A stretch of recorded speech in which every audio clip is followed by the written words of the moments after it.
Okay, today I want to talk about a barrier that exists inside your company as it relates to your go-to-market strategy.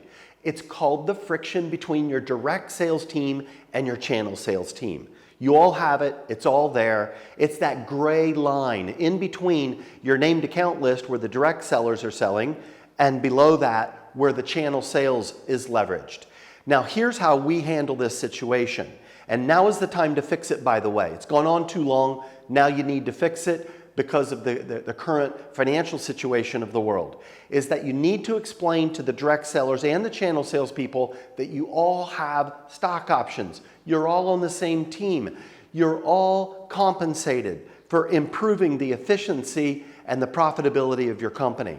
So there needs to be an understanding of the role that the direct sellers play.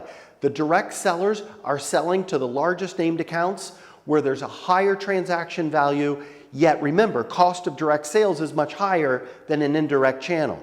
So there's a role that they're playing there. They don't own the whole market, they're just going after the largest accounts. That's their role at your company, and you're giving them pay, commission, and stock options to do that well. Below that, you've got channel sales.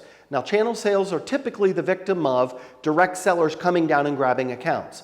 That behavior's got to stop, because if you allow that to happen going forward, your partners aren't going to invest with you. They're not going to trust you because you're allowing the direct sellers to come into the indirect channel sales space.